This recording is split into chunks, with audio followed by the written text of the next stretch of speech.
Ankubara mukiyaho haba kutondera Hakitara TV and of course happy new year omwaka 2025 mwebale muno mako guhoire 2024 ababaire ne batuhondera mwebale muno kutugonza Hakitara TV mwebale muno kuba ne mutukubaire mu followinga mwebale muno mubaire ne mutulikekinga mwebale muno thank you so much and of course I think anyo personally Julius Mwendo kwenda kubasima in a special way mwebale kungonza mwebale kunfollowinga handles zange ya Facebook TikTok mwebale nengonzi mwaka obugoyiro gu 2024 kandi kwenda kubasaba omwaka guno 2025 engonze ezo zeyongera actually muzitime zingemu abo kuba na nyo content nja kubaraganiza nti content zijja kuba neyongera kandi omwaka guno 2025 I'm open now araba tagani benda kuranga naitwe kuranga na nyonka nyo Julius Muhendo kwenda hati na kubatangira business murete tuzirange abakwenda kubarangira ba politicians mwaka tutayiri mukasumi ka politics abakwenda kubatembeta abakwenda kubatumbura abakwenda kuba promotinga muije tubaze aba politicians mubayitu mwina kwa mwina akasente nya politicians abakwenda kubabaza abakwenda kuba promoting abakwenda mayo kuba hosting abakwenda programs so muije tubaze namba yangu of course tehinduka TikTok ebaho Facebook ebaho hona ali handle zange ebaho batereka yangi bagambe 07899276 jokuba nubazana nyo Julius Muhendo bakusa kunsindikira ka message ka text oba WhatsApp oba you even call me to vent baza in a special way kubagondezo mako mbyako gurungi 2024 2025 2024 of course challenges zibaire nyingi but buruhanga baratusoboseze kubantu gumaraho leka tumusime and of course tusabe no mako guhyaka guno 2025 gurungi kibanza kiro kya kibanza mu rubuga rwa hwema bayire muga ibinyumyo byembaganiza Garden of Eden aho abayiroga Figo West nabana bo mukajja boy na guest artist kuruga Kampala runa mubiru pulirege na Aroza abayiroga Munji I think no agambo banamero nabayiroga Lydia Jasmine ebinyuma bibaire bingi omwaka nitugutandika 2025 timanyire bayirege nkaho wayigyo byamire tubaita katandikire entekaniza nyabazana omugenyi wange yangamba nti wagumalirege mu kitabo byamire no hagu celebrating irege but my first program orubazo 2025 ni yenu kandi nsemerere muno kuba nimbongisa omusfuma mbogo kati abwoli Shantero tusime onono atamuzini but aikaire muno nakole ebintu bya abaire muno mu foundation ya Miss Greater Kitara and akabaho Miss akabomu kamuwengule ya Miss Greater Kitara nyarungi wa Miss Greater Kitara makugukaba 2023 so but now is apparently taking a serious career mu music nebindi tujja ku bantu bazabaza munawe atugambire ebintu mulingo byemereire alekamba sabe oburataka baire nukuba no to followinga Facebook or subscribing channel yaitu sobole kuba you catch up with us on every single program eitu kuba tukola Shantero mukutangirira Hakitara TV webale muno kuntangira nanye nsemerero happy new year to you mwaka gwebalo mwaka omuyaka mukuru 2024 no mwaka guno guhyaka nkugondezo mwaka gurungi tugutandikire na amani buramuki haba kutondera Hakitara TV mazira kuwanjura timaino konkwanjwire oba nkwanjwire kubi baitoja kuba no yongera no weyanjura halitu webale muno eibara tusime Christine Aboli umufumambo gukati okusa kunyeta Chantel Jovio butukwijja mu kisahe kyokuzina nzina cultural music nzina na gospel music guli mulingo ogwo kwimukya ensi yange Bunyoro kugihikya hamutindo go ensi yona ekintu ekindi kukora kulungi muno webale muno okatandika kuzina I think nkabanza kuhura korabenye sokere kuranga hura korabo yawo na David King 2021 20 zinga hao hatinyo kutandika kuzina 2018 ninkyali ha college ni nsoma ebizina binyatandike nkasooka actually n'okuzina Oluganda baitu nyafuna bakumpanulira nibangamba noborazi n'Oluganda otali muganda ojja kuza bali baitiwa omwanyu okoze rota okuba n'osisa obwire ati nyagamba lekangaluke halunyoro lwange hali bakumanya hali baransagika ati nyatandika kuzina olunyoro kimanyisa ani nyoka genda kumanya ukamara kaire nobahora nozina ukagenda kumanya gyo kolabeka ija in 2019 mazire nta ebizina ebimu biri yenyuma already biri byo Ruganda bikaba ebyo Ruganda ne otabitukiza CD nkabiturukia baiti maybe bikakuraba habo kuba omuntu boba notandika tokusa kutandika naga amani gona nti buli omu halala agenda kukinga baitu abayakaira akahika no yekanga nti buli omu halali akuhulire kandi yakukenga ati nikeke kyabaito no ati tutakayikira okuhona banzo tugambire Chantebe Jovio akasumi kanu iwo biki byokora ntaha musomesa somesa abana ntaha Miss Greater Kitara 2020-2023 kandi ekyo tikikundemesa kusigala ninkora nyamirimo yange nkora muno charities book following a page yangu ja kusanga I do a lot of charity activities kwegesa abana akora sabuni ebigita kukora handmade sanitary pads no kuzina no kugonza bunyoro nako gutambulira ebintu binduka bingi muno kukora olimo munyamirimo ya Miss Greater Kitara okora charities yo kusomesa ina kutukia ebizina obikyandika of course no bomezi bawo nkomuntu okubikwasaganya utakurura nti okubirubasa nkoro ebintu biri bingi muno kubikwasaganya ekintu boba no kigonza okikora no mutima gwawe gwona ati nyo ekimpushinga zibangonzi haukanyo nko omuntu gali mazima nkukagambire tinkisobora obumumpika ningambo bambireke obumumpika ningambo baitu habo kugonza okororo ina kwegesa abana oroina okora charities kiba nikikubanja habo kuba kiri muri we tokikora kusemeza abantu tokikora so that passion niye mpushinga kusigara ninzina ninsomesa charities ndiyo mu bukama ndiyo it's just the passion hati arene kintu kyobalize nti oli musomesa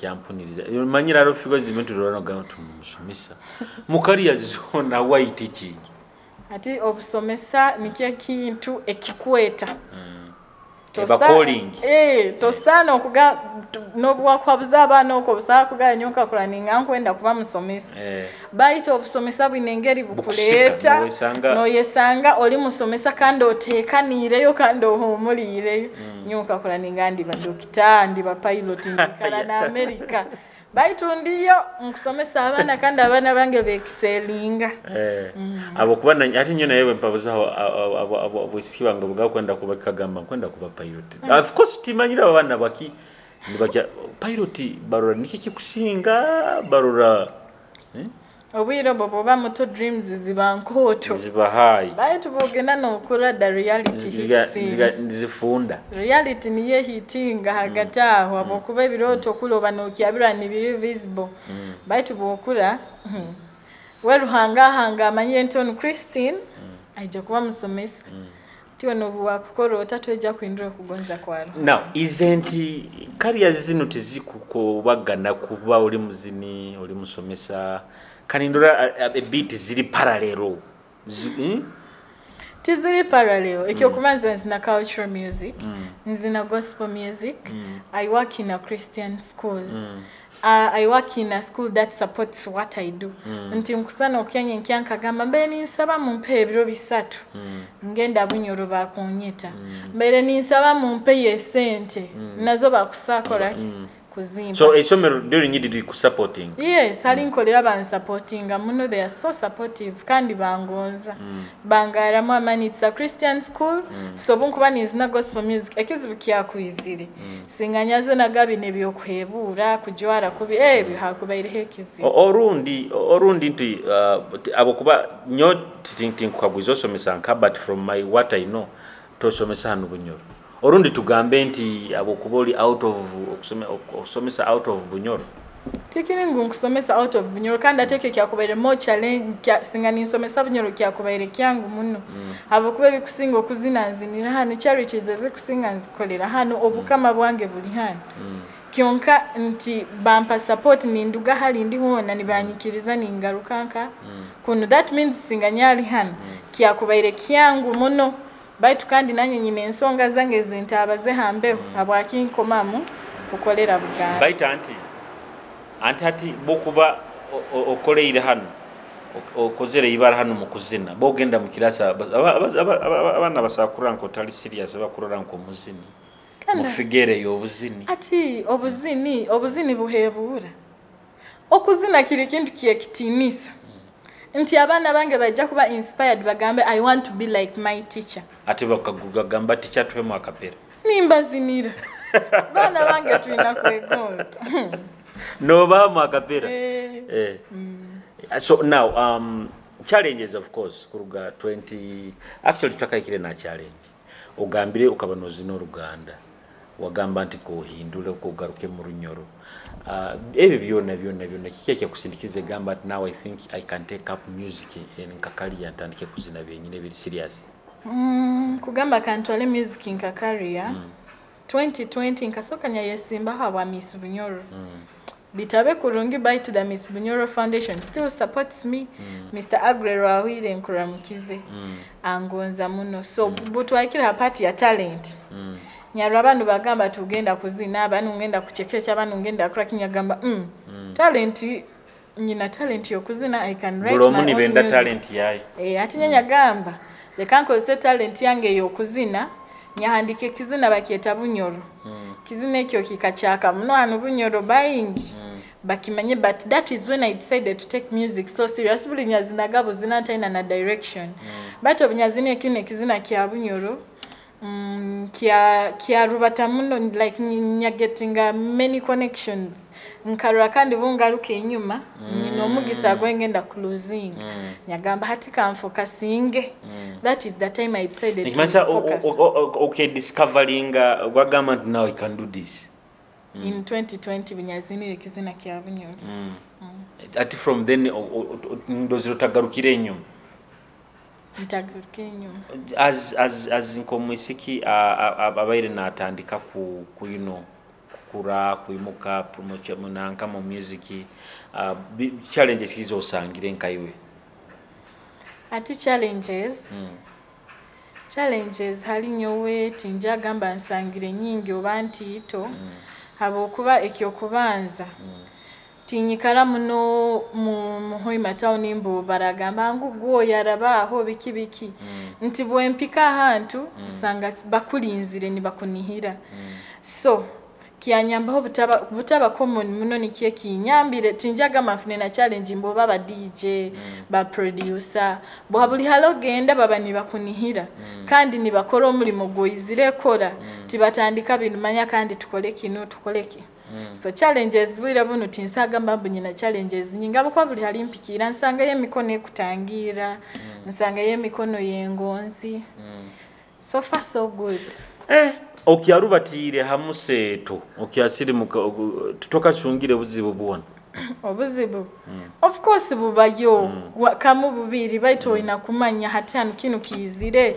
nkirabireho nta kandi nekea kandi ntaka kuchwira kalimi nyo type ya music yenzina tituli bangi mnongo banyina ba competition inkulwanira abafani competition eri teri yamani muno nyabafana abange baroho special hanu hakabali kando yesanga nti nabandi bona bulo magonza culture bulo magonza ruhanga tinyina en competition mbajwa irata astamira ataki alero banyako zeregeki nyo music yange ngenda hali bakunihira I'm always decent so challenges basically kandi mu media tugeze nka presenters promoting ebizina byawe because abantu abazina bakusinga bagamba aba presenter tibenda kutera ebizina byo mu Runyoro iwo kisangirota ebizina byange ati nyonsa kuba ntalina follow up ey'amaanyi bateekimanyire obola akasimu kate Chantel tuli radio 7 tukule kizina kyao Chantel kya leero tulire kizina kyao Halibati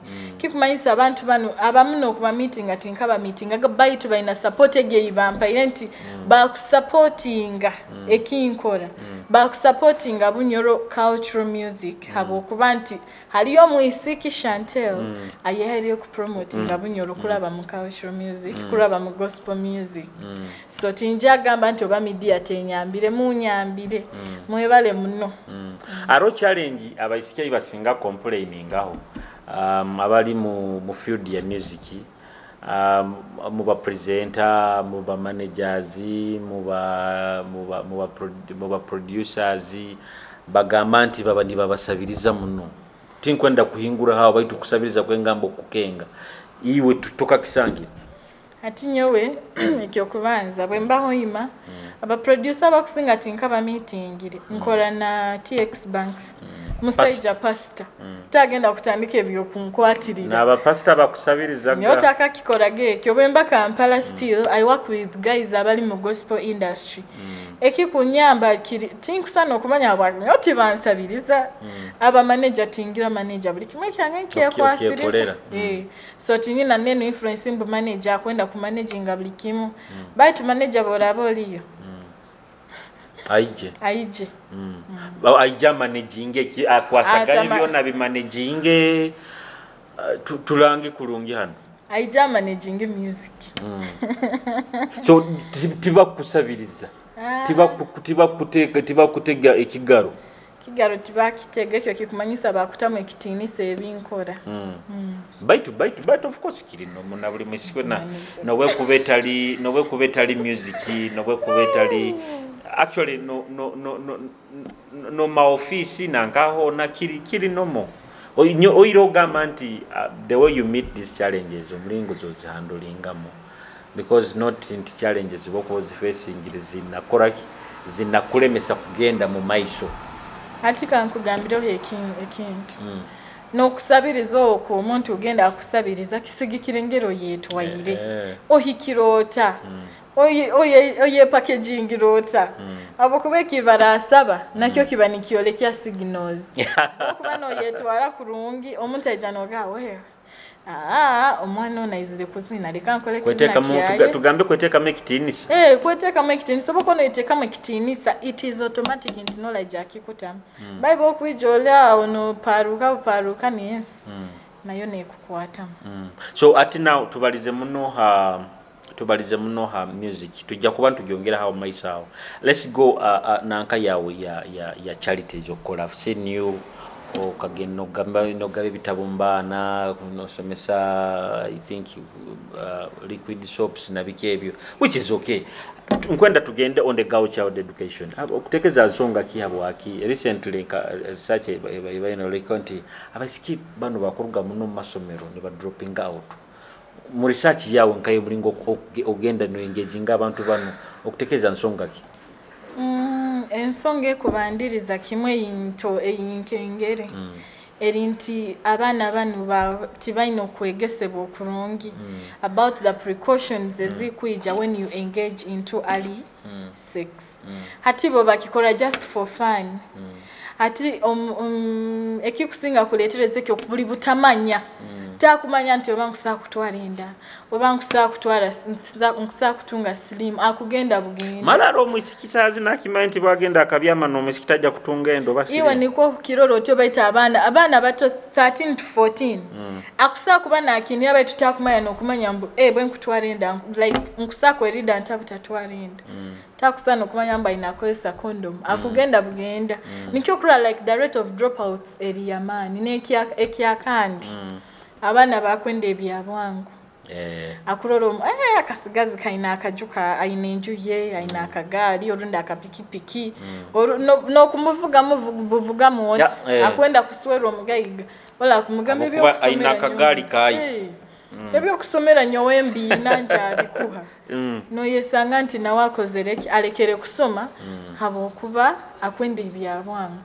atekyo nakyo neba challenge then ekyakandi abazaire banagiriza abaana baabo omwana nasimbula omukesa ha musanja ogwa musana nizikesa munano gwekiro otakahabwize wewe nankona aturukire muga akyoyire na muno muruhumura no rurairo rwa third abana recent nkaningamba abazaire abana banyu mube nabo abana muleke kubanagiriza abazaire abana babahaire obugabe bwingi social media omwana niko bukakukyanya enkyana ikalira hasimo aho tokumanya ekyakoleraho akukwata hombe hakona ati iwe tofireyo kumanya agire nko abazaire mufeyo abana banyobo litata oboli mama no mojogo mumulinde inyo mutunulira butunulira abana baitu nabo joba nabo bakwetaga guidance abo kuba ni baba leading the girls into whatever they are doing. Do you think some of these challenges zirestezibwa abazaire kwenda muno sente banagiriza family zabo? That is because ndakachwira kalimi nti recently akatambikira akatrukire munaka internet karubesire muno nti omukazi nabonesha omwana kwenda kusima Uganda police kamukwato omukazi obweka mukwatira kabale and utambe wizeni bwija nibubaho timanyiro kuba bintu bikahinduka twendeze muno sente abana twabalikira ba maids nsonga ki ekyokutoza sente niko kikali omwaka specifically 2024 omwaka gubaire gwo guzibu nti oyina kurola omulingo gwona ogwokufuna sente aka katambi nyoka kantwa n'omutima definitely oyiro otali muzaire nkusima muno minister w'abaana Balaam ntakarugo yaterera abazaire abaana banyu mubabeho omwana okumunagira omukozi kuruganya enkyakala mpaka ekiro toteire nakwabuza wewe Christine ogomulekere yoga alire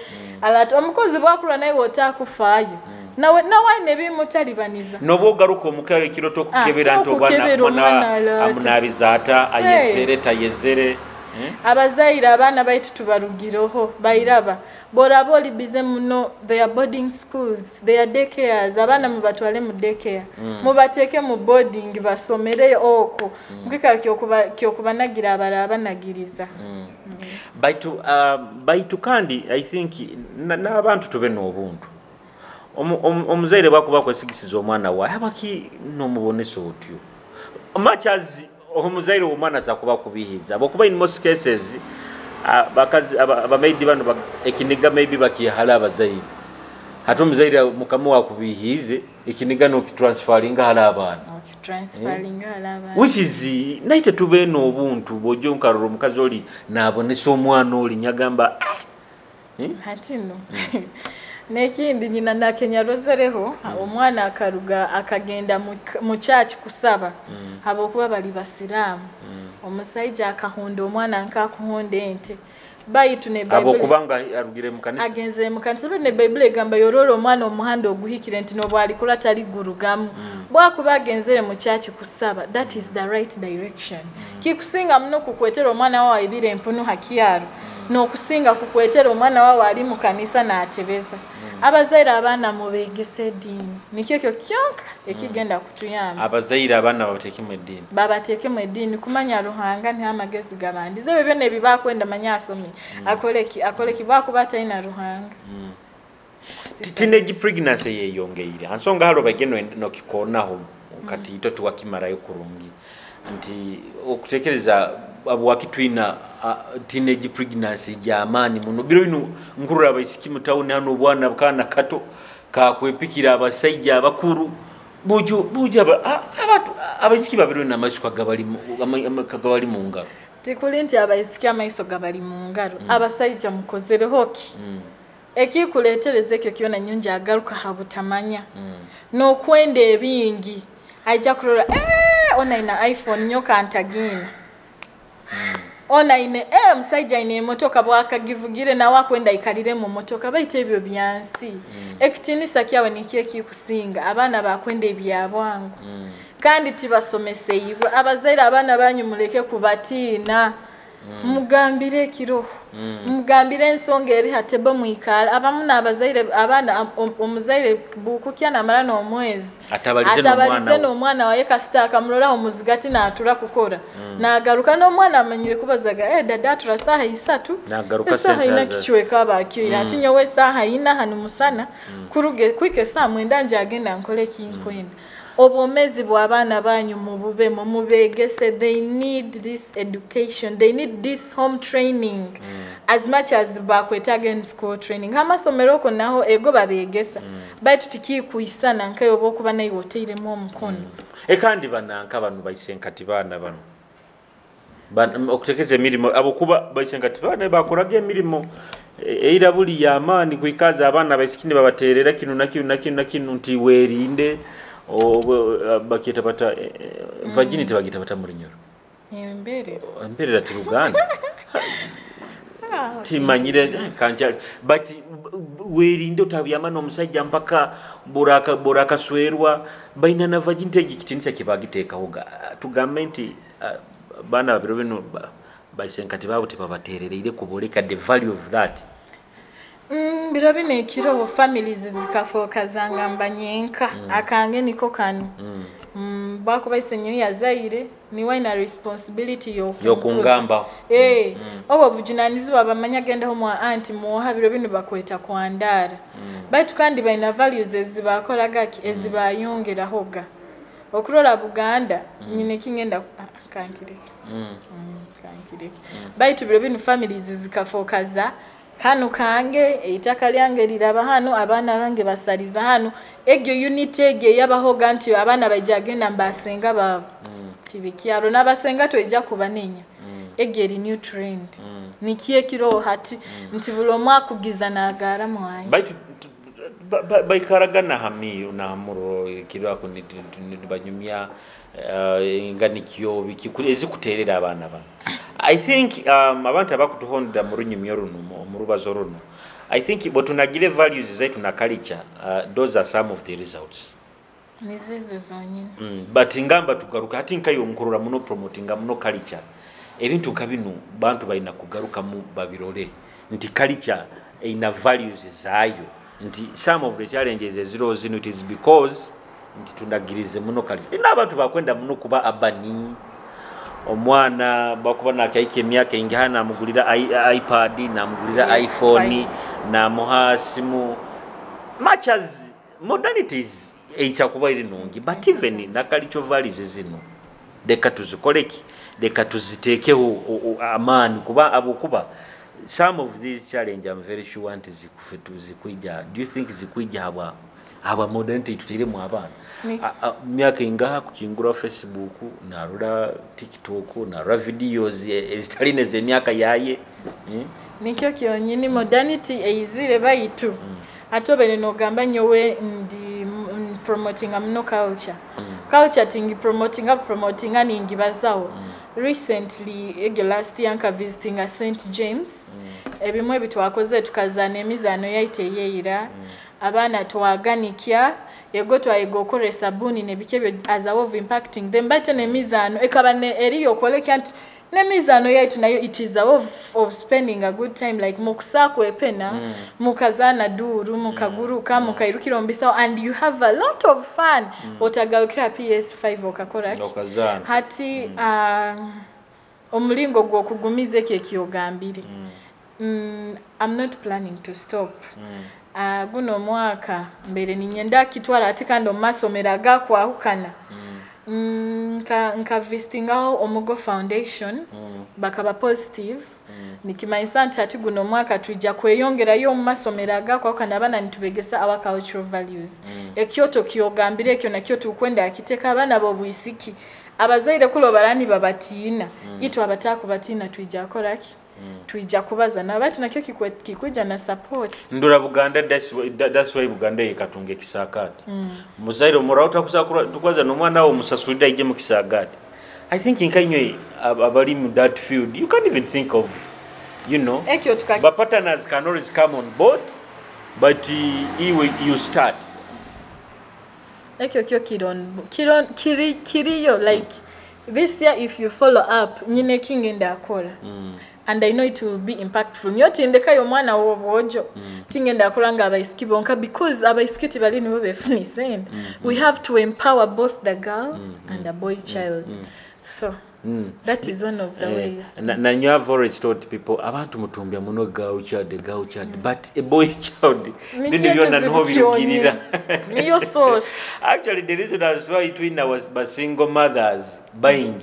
It is because the boy child does not feel to it is responsibility. Atiwebo ku empowering omwisiki n'okulwa na violence ekeyongera omwisiki omusanga alomuka kuchomera omusajja okungamba ki toina ki okungamba abo baba empowering kandi the more they empower the girl child the more the boy child is going down ka ekitwina akola kiri tubahe at least ekale kebe equal but a man is supposed to be a man nabo titwina kubalekerera abaisiki no it is a no yongero kibaze haba bagambe a man is supposed to be because they can't kugambira Chantel one of the challenges abaisiki kiba ku facing and kandi ukibagambe they think they can be men mumaka abaisiki bange a man is a man kibagambe omusajja asigala ali omusajja atekebwamu ekitinisa baitu kandi bakuba nakutalibaniza abasenga baliyo munyegere kandi kutalibaniza ata akwenda mu maka kuba nuwe musajja nti omusajja wagaruka esaha ziti nayiniza okwenda agaruka abasajja okutekereza you can be equal to a man abasajja obujunanizibwa bakabunaga abakusinga no obujunanizibwa that is a different thing obujunanizibwa omusajja nakola obujunanizibwa was a man hata okulola amaka omusajja bokuba nokola role yawo nanye ninkola role yange boseki genda aturwanisa baitu mpaka abahensongo omusajja atakwenda kuleta emere fees zihikira kuburabura akugaruka omukata miyire bakumulola ina abandi mukuli ati nanyo ja kunsanga omukankulinzira kandi byo binembaza itwene katubura okuruganka kastankyo iro kumpabuza kitoina kumpabuza ohana akaguzo kuruganka omukazi no habuza nomukabuzota engeri yone yokamabwiza ina garuka mbo hati akuruganka hambo ungu muraru ungu tamanyira harakuruga harobu kikuhingura no taminyire ziri mwenda gwekiro mukatolekere yo gabi okulya iwo izirota miro nyuireke bamugurire nawe yakugurire family ye first atuba mata abantu let me tell you this abanyomwenge personal tenyomwenge but abantu abanyomwenge baguliranga nagenda mu barata ina nekyumba ina ruga yatamye ekyo niko kali bayita obujunanizibwa bawo mukobuhikirize ije turume hamu yo abakino ogenda kunyumirwa nyondekero omukanye nkantali okwenda agenda nawo tinkwenda agenda nawo ahikiriza obujunanizibwa babaye first but why would you ask omusajja okuruganka nyina kumanya rohanga gamba tukaruga mu rubajuru wawe that means nkwina obujunanizibwa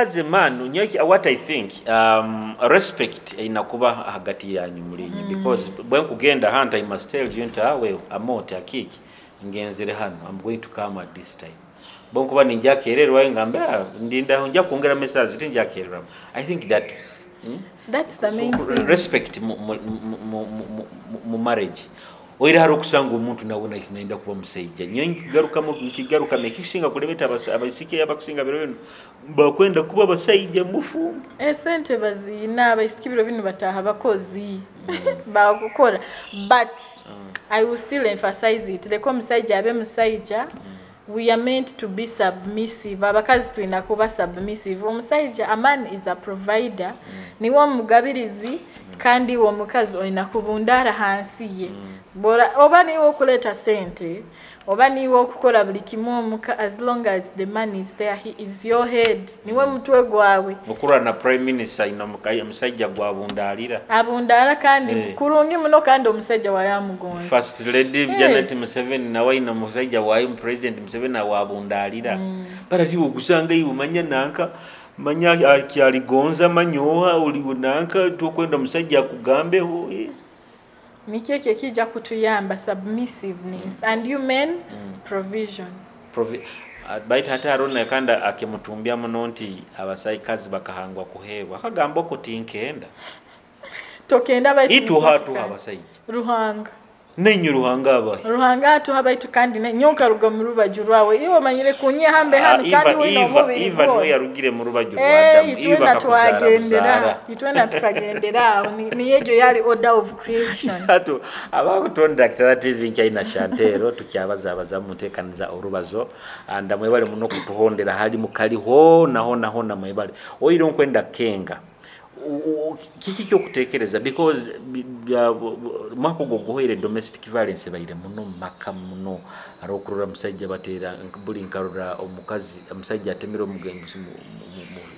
omukazi omutwe misange bere nyingi apolisi ya domestic violence maka tugambire buli yoko bina kulibwa kurura nti byonna byarura bokuba maka Ruhanga kagateka ogaligayo gekitinsanda family inakuba family ekyo kubanza muno buturabantu twenda ku ending violence mu family zaitu tubandize mu Ruhanga Ruhanga ni he's a prince of peace Ruhanga aleto obusinga n'abasiramu Allah n'abasiramu Allah ni wogo mu Ruhanga God niwe twina kulembeza mu bulimbeera tuwekambe kukora okugonzangana tuhangane kitinisa tukengangane kenga nti ati mugenzi wange lero kyali taina mu bundanyi na mukanyihe yake kikazi ntekemu omusayija borabo taina open up abasajja abamutayenda n'okubaza you're going through a hard time no buchulera arandora ato mukazi wange arangambaki but open up mugamba mugaelero wekyalera abwoli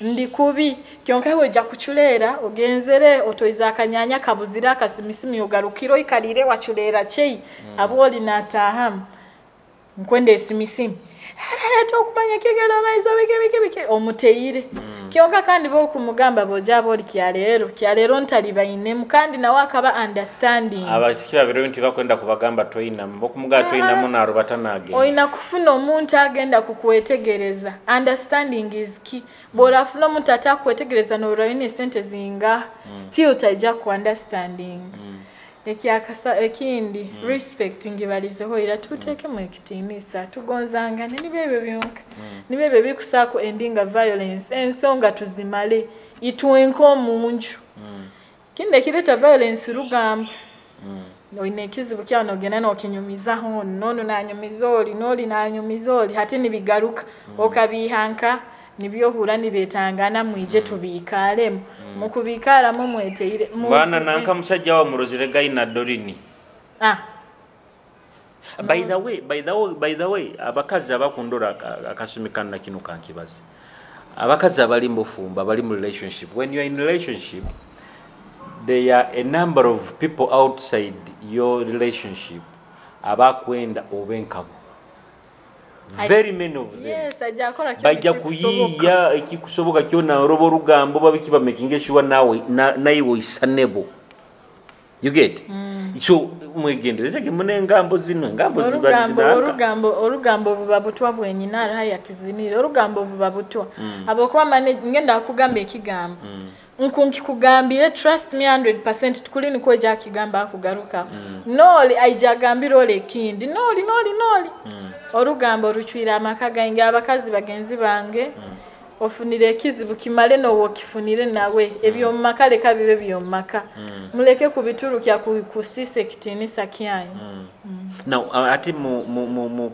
nanka yawe ne ya charity besides babayino okora mahaguno guhyaka nebyo planninga some of the things tugambe byo planninga biki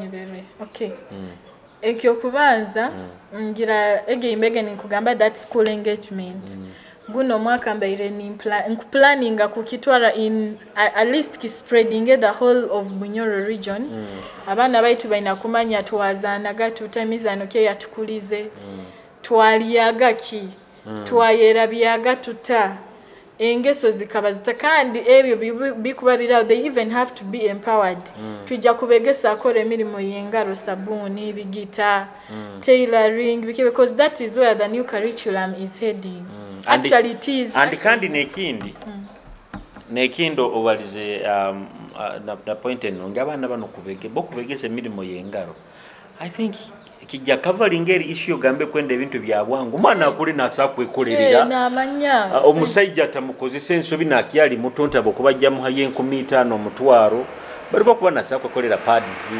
nasa kwekolera sabuni nafuna omutwaro gwayenkawe nko mwana omusiki I think kirungi munonto musajja tajja mudupa kamubyamu nakyali akuba amanyire ne sente za yakuba akozereki azina. So that is one of my biggest plans wokuba nogamba this side of the charity initiative that I run by to support yamba njja kukaguza bintu bino kabingi muno ko birani ngota you have partners abakusponsoringa ba partners okubanza ninyowe nyenyini ninya akora buli kimu, but this year I'm looking forward to getting some stakeholders abali willing.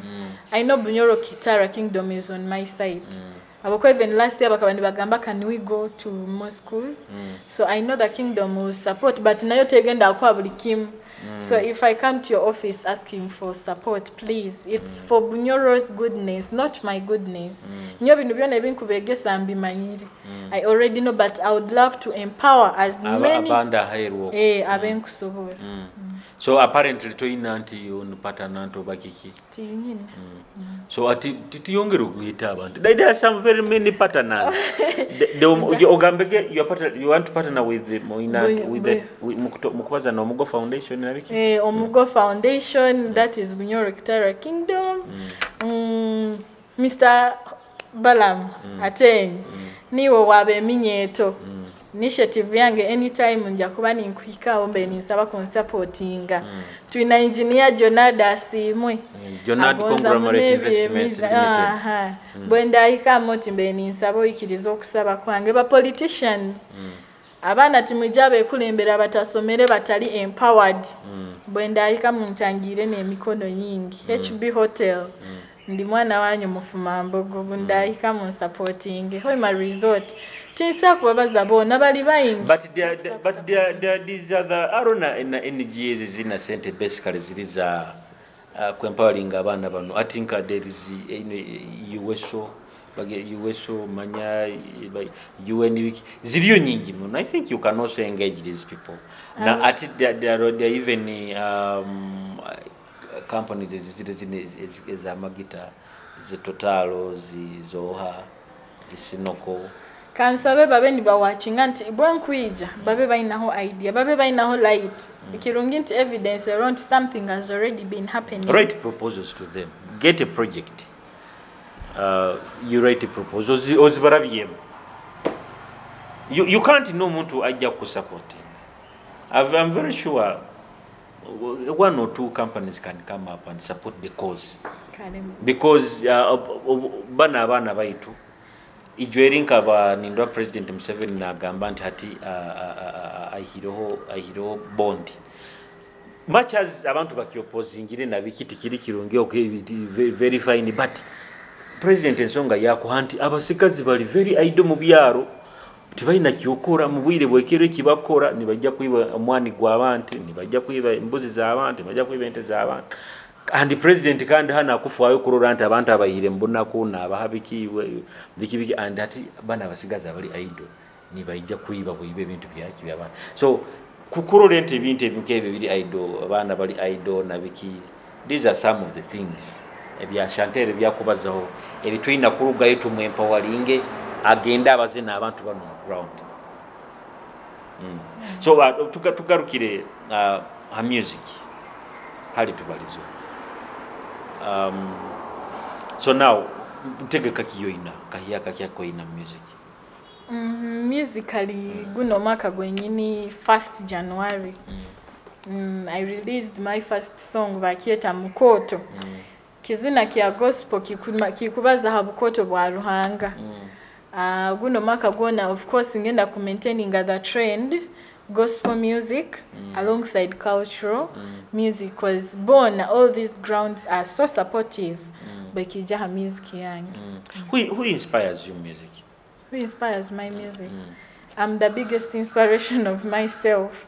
Ninya yegara mwamani totoina uworolera onogaha kwenda omuntu ogubwe na nyenyenda kubanko ogubankora aliyo muzini ali Nigeria bamweta Master Chino.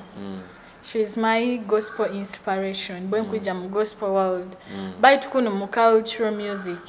Ekyo it is some passion built inside me niye driving. Tinina na wendolera. So ati mwaka guno ogambire ojja kuba n'olubatira mu gospel culture tokuzina yo love songs. Bwen kuba ninzina abokuba n'engonzi abantu wenda n'engonzi. Bwen kuba ninzina cultural music. Cultural music terimbo bogenda kuzina habunyoro. Nkusa kuzina ekizina kyengonzi kyonka nkizina ina cultural form. Nkusa kuzina ekizina kyokwegesa abaana nkizina ina cultural beat form. So akasente otandikire katunga music. Nkatandika ira akatunga.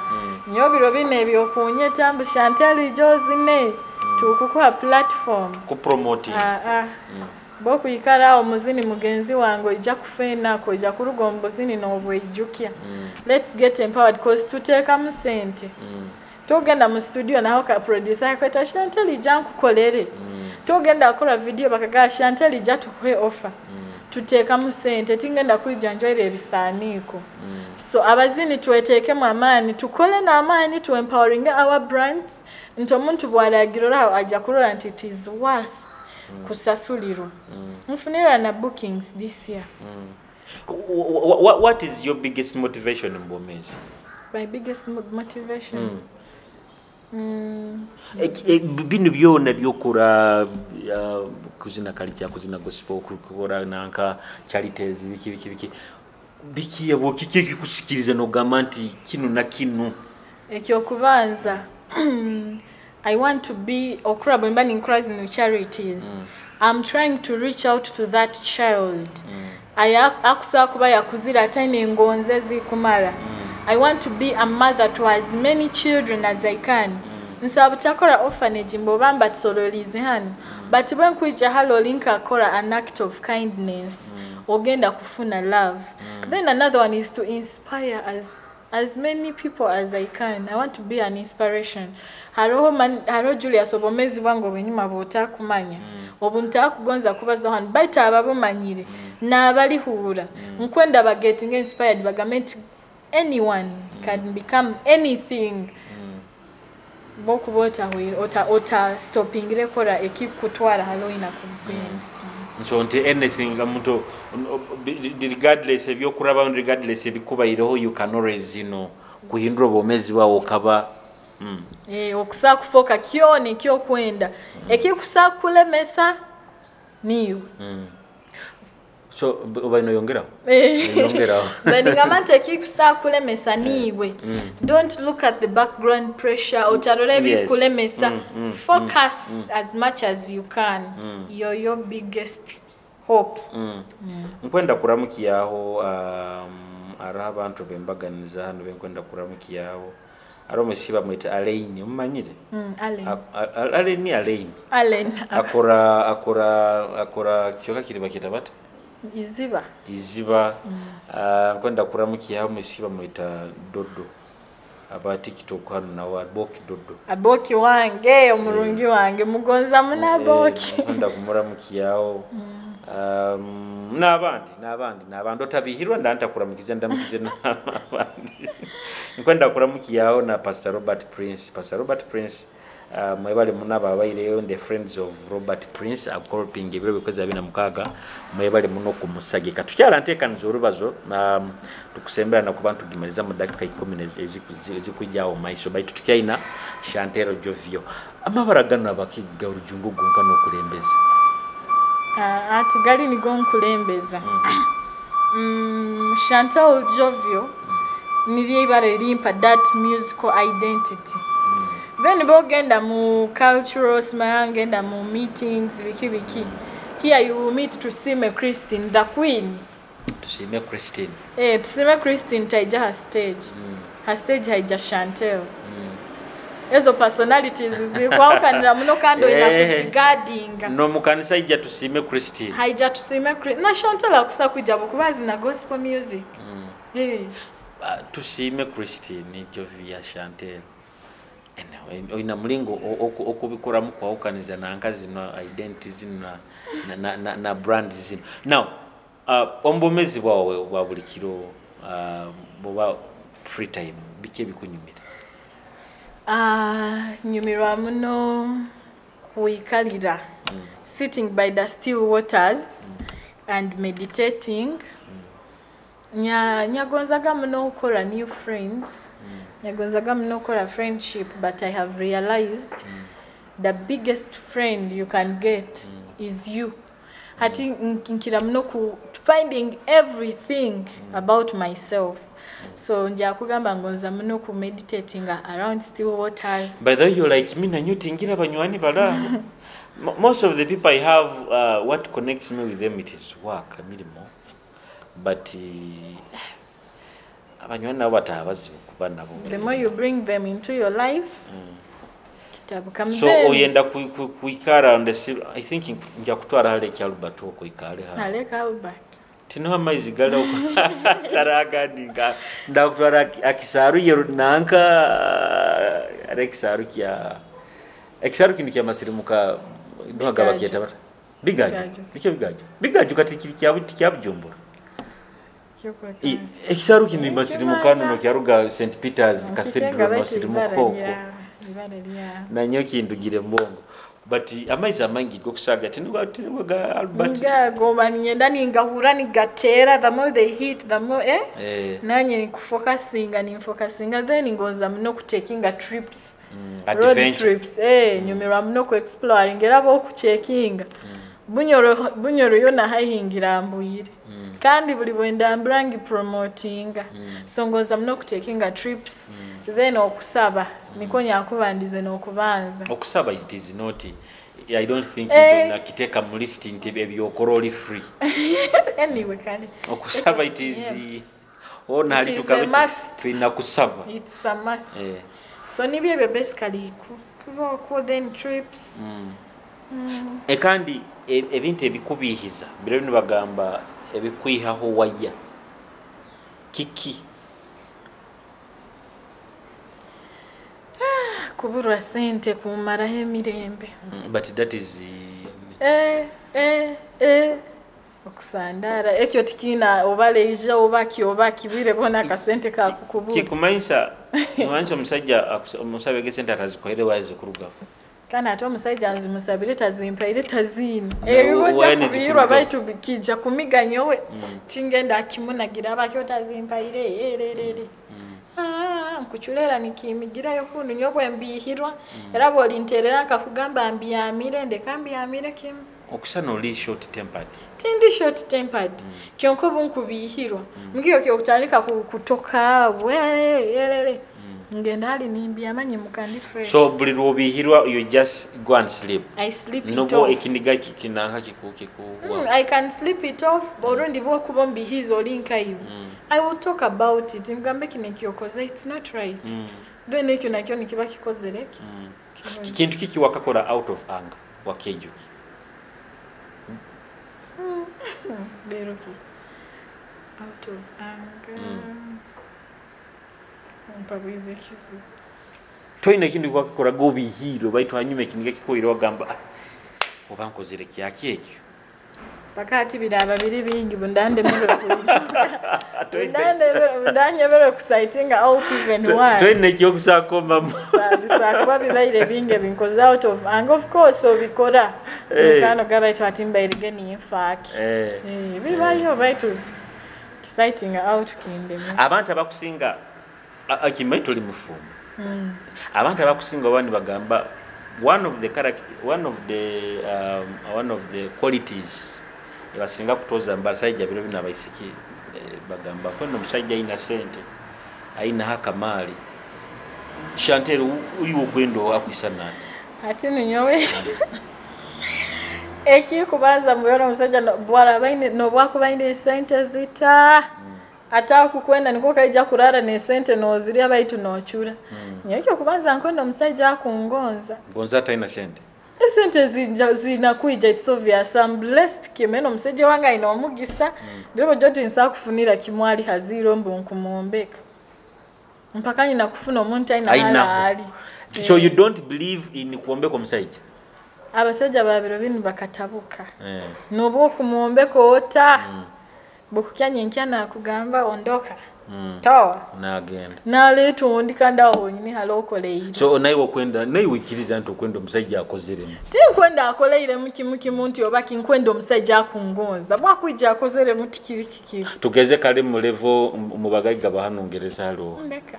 Mungereze mu bagayiga ngeze mu just gesa bagayiga. Timba manyi. Mu bagayiga nka level za bajonadi, level za bakirongo, level za bakuba akozeremu.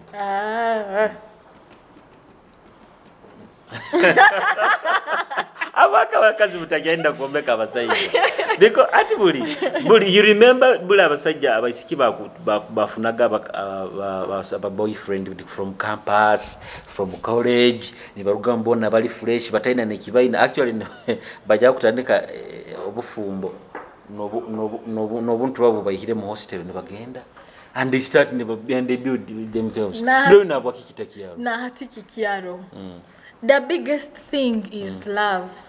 Bible binu love ekaluzinga meaning. Nti nata kukwenda aija kuja kugame nkoraki? Kwenda. Amale kufuna ikia kwenda. And the biggest challenge you not know who is loving you, who is not. Ati eki kuyamba kiri kimuku. Baitu omuntu akukwenda omukenga Julius. Tosaku no tatali kuraba ebikorwa byaye. Omuntu akukwenda omukenga. You can't pretend. Omusajja byamirire ekintu asobola kola buli kimu musakazi we nkwenda kugambira Shantero. Tasako kuhika point yo. It can even take omwai. Atakukwenda. Akyo kuswera kira baitaja kuikara hanu aine kiyabyamirire. I'm speaking it boldly. Baita abasajja bayaye. Abasajja gamba tuli bayaye nayo wonse. Omusajja baitu kandi ninye mukutuletereza. Tuta. Habo kuba lero kandi nenye muri bayaye muno. Tuta. Ojo musango misikyo musanga ikisibira isoke eryo. Abasajja bamuhaire sente zokusiba isoke ere balinka abo. Bulo mwaso dere asindi. Kasondere. Asindikire full package za isoke. Ari na telebisani na basindikira bona isoke niryo rino. Kusanga musiki aina karenti kakusasura akaju nikasasura era abasajja nkabo. Kikarugira haki. Bojo muri bayaye. Ninyo abasajja ninyo mwatandikire gensonga. Mukutukozesa bukozesa. Yo ninyo mukutukozesa. Niko kurulira abasajja biro bino nabo bagurukire tibakiya sente. Tibakiya sente abakazi. Okakazi. Oiro bakuba naenda kuba ikiya kuli kurabyaho nazikuha nakirabyaho nagenda nairuka. Tugende naho. But my personal, I'm someone who believes in love, timanyire, but it is becoming too much. Yeah, it is losing meaning. Losing a meaning. Rwanga wenkani wakuija kutuyamba mukine ekiasa. Omuzeeyo omuto murayire omugofu. Itwe na abakazi abasajja twena tukafoka bayaye. I think money replaced love these days. Because I don't know muntu yazinire kizina yagamba nti ate abakazi habwe sente bakudatinga nenkerebe. It doesn't matter omusajja akusana hata for as long as aina. Sente nizezi kubaza. Aina kasente. But we can go back to the love. Buli omwahinduke be faithful. Bwenda bankufunire ngonza. Naye bora bonfunire ngonza tuleke byekiyaye ebyo bulwaire buliyo. Oija cheddolo alikumalirira toli mukenga. Ebyo buyaye tubireke kandi naye bokuba oli mulwaire kankarabyeho.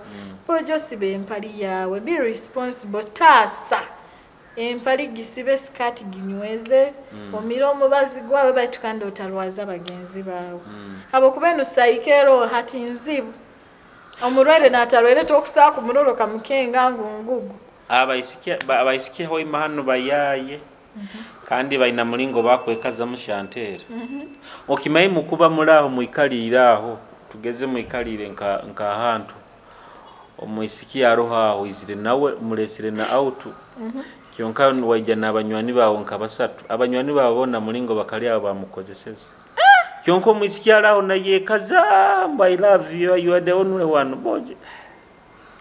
baitu ruhanga wange ruhanga wange esenu oba ikukozere ki oba turakura bojo misiki nakugamba kwenda kyonka n'abantu abalawo bona nabo bakamukozesa ira what's happening bojo tukaruga hangonzi ekyo kabalize esente zika replacing a love tukiaina mazima titukiayefa ono okwefa kuba tinkurore ensonge kunya mwawo nkagenda akabya manoli ninyego kandi nwakimanyire nti bakyali babona ogwa kuba yayerugiro nikie kiro ababake wow tibakenda that self respect akimanyire nanka around mine kyali wange oli nanka kyali wange bayina around mine nabyamana nikyo nkugambye na landsmine nawe mbo akubata manyiwe nawe mugu arokubata kimanyire ekindi nkini mukega kweserekanya what and posting mube mu lwatu niko ensi yo nekimanya nti aton Chantel wananka baitu akajabi na nyo kwenda privacy ati privacy egeresere bizibu bingi muno nti ojja kuba non privacy line erayi atamanyire hati Zari na Shakibu bakusako echitinganga na nobuki kubaki bayiro toranta akavuyo kaimuka nakugenda inati nakugenda yo nati nabo kuba amanyire okusagenda mu Bobby omanyira ina babi okugenda yego bayito ogenda no yeserekera kimu egyo privacy egyo nayo nikinu kizibu me want to date you privately nyonja kwanika omwana w'omuntu ojamuya mugarale mwaka guno atali gunuti kumanya no kuya mugalare taro now kintu kye kubaira ombomezi kyogamba nti there's something that happened to me that I will never forget it. I will not explain it, but my childhood is a whole nightmare. Full stop. Totugambire exactly what happened. That is it. Ongambire kike kyabairo. I've given you a statement. My childhood was a nightmare. Tinjaki explaining. So by the way, now tugambire, I think it motivates you whatever you're doing. One day I'll tell that story. I will tell him bimuno mutandike kwa research. But to me it's a motivation. Ntiki nyenda when yemera ndeke inspiring as many as I can. I will get that to be just one day like this. Omuntu bakuba naenda nkokuha surprise ibintu kibenda kutekereza sente akuhe mali sente kwenda yaka motoka bro bino hoimende manogiru batiramo banokia tukugoine haboda tukugoine hafudu ko tukugoine nka bampe sente video projects ziri nyingi surprise kabeka akasente akamotoka kaije charity zirubate kurungi bai na nyoma akagunu kwenda na nyoba ampe sente abasiki bampe sente mumpe yo na nyobo jonya inyegomba omusiki kumpa nke kimuliki ya sente eki nkienda bajabe umwana omuntu akinteka muna nyonko omuntu nyonka baki kasori babulire tubalirize tekaniza Chantel ragabarozi bakitara TV abaikainira tuhondera of course tugambire na these days social media is taking over. Otugambire social media handles zawe Facebook, TikTok nankaho. Abarozi baita bakitara TV hona hali mukali. Mwebale kurubata naito. Comments nkuzenda mu comment section. You have to get back to me. Njakuba ni following to give you responses. Mu subscribing, mu sharing. Atibo kwano yenda Chantel Jovio. Ndi ha Twitter, ndi ha Insta, ndi ha Facebook, ha TikTok. Yo kuteka mbe Chantel Jovio. Ha YouTube ni onkusinga kubetagira mugende mu subscribing ha Chantel Jovio. Waka yange mugilikinge mumpe comments zanyu. Tingenda kwebwa kulamukia ho ba TikTokers ona ali mukali. Ninyo abatufoira abamani ha TikTok abo challenge tu kuburola Simple Styles, Rose, Phoebe Aboki wange. Ona halo kali muri bange Kingdom Arali. Omwaka omurungi. Mwebale muno. Okay, tubaire na Chantel Jovio mwebale muno abaikaine mutonda hali tukatandikirege ntekaniza mpyaka muno mwaka muhyaka the very first program omwaka guno nkwenda kubasiima and nokubasaba mugende mu subscribe nga page ya channel yaitu kandi oteba nokumiga akadekali so that tungege notification ya program zone zitukuteka hona hali mukalibu Nyoro Kiryandongo Masindi Kagadi Jolenka bakagadi kwenda kusiima Kagadi let me thank Mayor wa Kagadi I think bamweta Kyomuhendo nkwenda kumuramukia Mungu misiriza I'm going to find his name nkujuka nkakora program nawe Mayor Kagadi Businge Geoffrey ono kyo Businge Geoffrey kwenda kusiima omulimo gwa mani kasanga ijweri mu designing round about town yaka thank you so much ne town ezindi zikope Kagadi is very clean very organized ne Kagadi town ezindi zikope Masindi Hoima City night there's nothing you did kuchamula abantu kolekya anti there's Christmas mu town really so but Kagadi Kiryandongo district zone za Bunyoro mbaramukite mebale muno nabala heru abalaki eyo kwenda kubaramukia ono kubasiima kubagana kutuhondera abali Qatar Saudi Arabia Dubai nkaho na Jordani nkwenda kuramukia inde special we munywani wange mbazira Moses oli Canada na family yawo mukyara Sylvia ndamukiza abana mwenda mbaramukiso na ba Bunyoro Kitara convention abagitekanize 2025 tujja kuba ntweta details nenye mbaramukizo in the special web leka tutete no mutekanize zindi amabara mbaire Julius Kyomuhendo muliso muyiho bamoli leka tutete nentekanize zindi ya Maritana Badogo tujja kuija tujalike entera mpya kamono 2025 bye.